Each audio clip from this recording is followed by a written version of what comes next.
So last week happened.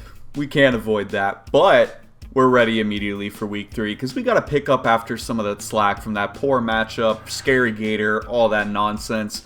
And I know exactly how to do it, and that's with the new bubby for this season. Rampardos is here to make some holes into the opponent's team.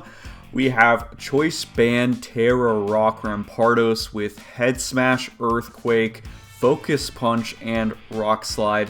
And we are Sheer Force, not Mold Breaker. Now, this thing does damage against our opponent. You might be like, they have Mudsdale, they have Cobalion.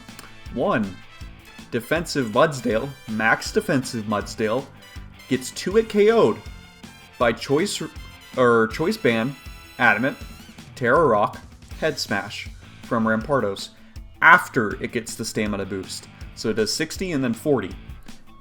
The damage. So unless he's like Citrus Berry, we're getting a 2-hit KO there. If he's Cobalion, max defensive Cobalion, minimum 100% with Focus Punch. So we can have a little fun with this thing.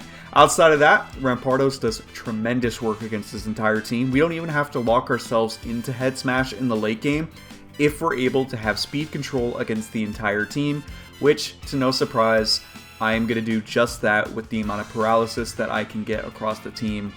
Next, we have the most annoying Superior set, but one of the best ones, especially in this matchup. We're very speedy with a lot of HP investment with Substitute, Glare, Leaf Storm, and Leech Seed. This thing is an absolute pain in my opponent's side this week.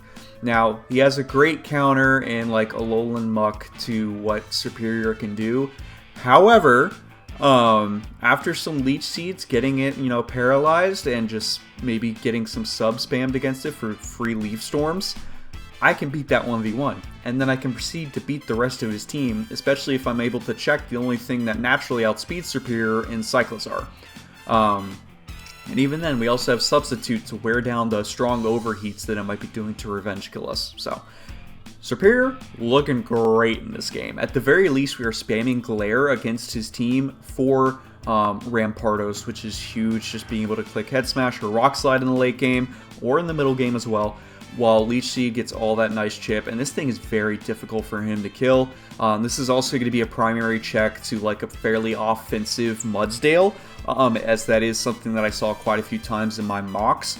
Even though defensive is pretty good into me, it has some great offensive capabilities, and a max HP Superior is able to deal with that accordingly. And next, we have my favorite Pokemon on the team. We have Blaziken with the Choice Scarf this week. I really debated bringing another mixed set because of Mudsdale and everything, but after looking at calcs and a few mocks, it was better just to be full physical once I locked in that Choice Scarf, so I might just lock into Flare Blitz or Close Combat and win the game from there. So, additionally, we have Poison Jab and U-Turn. Poison Jab really lets us punish a defensive Primarina that our opponent might bring, because ideally it walls Blaziken on paper because of its just natural stab resistances and everything of the sort. Even if they're not a bulky Primarina, they can still handle hits pretty well. So, Poison Jab is there purely to pick that off and U-Turn for momentum. Other than that, this thing is going to be huge in the late game, especially if I'm able to scout what Choice Scarfer he has. If it's Choice Scarf Flamingo, that's naturally going to outspeed Blaziken as well, so we have to be very cautious of that. But other than that, I think Blaziken's going to do a lot of work this game. I'm expecting a few kills for it, and I really hope that it's able to pick up if we're not able to let Bubby go crazy this game. Next, we have our bouncy Porygon 2 with basically max defense, some special defense investment with Bolt Beam coverage and Ice Beam and Thunderbolt, which is extremely good into our opponent's team.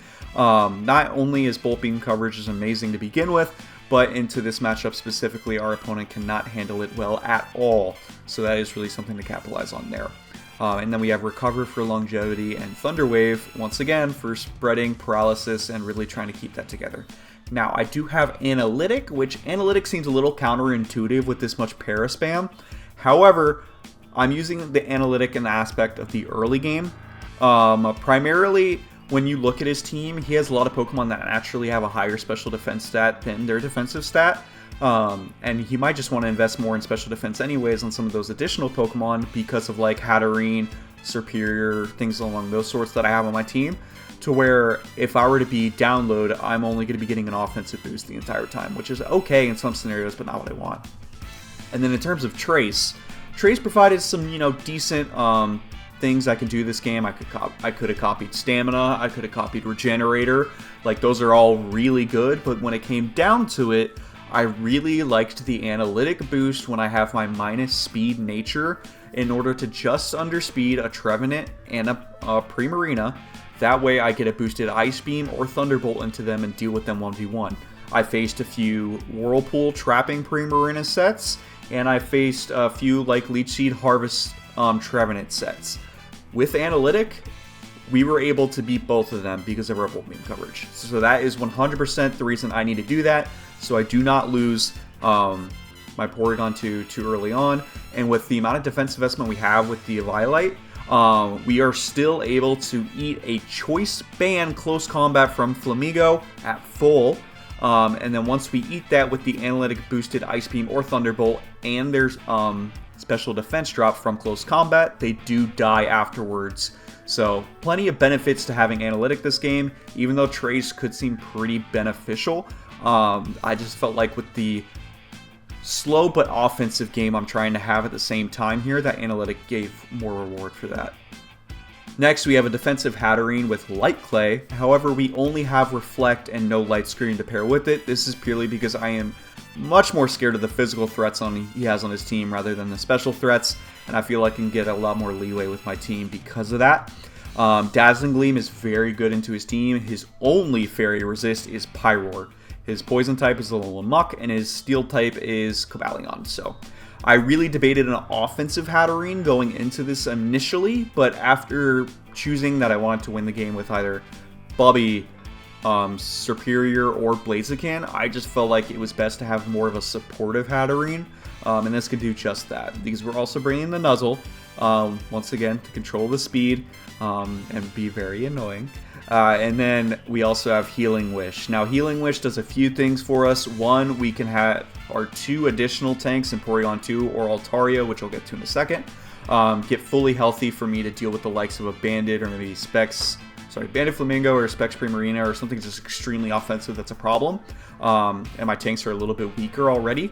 Or Rampardos says click Tet Smash a bit and claim some lives, and now we can get a Healing Wish into Rampardos and get that back to full health once again. Same goes for Blaziken taking Flare Blitz recoil, or Superior that took too much damage from an offensive Mudsdale, or I subbed up too much, whatever it might be.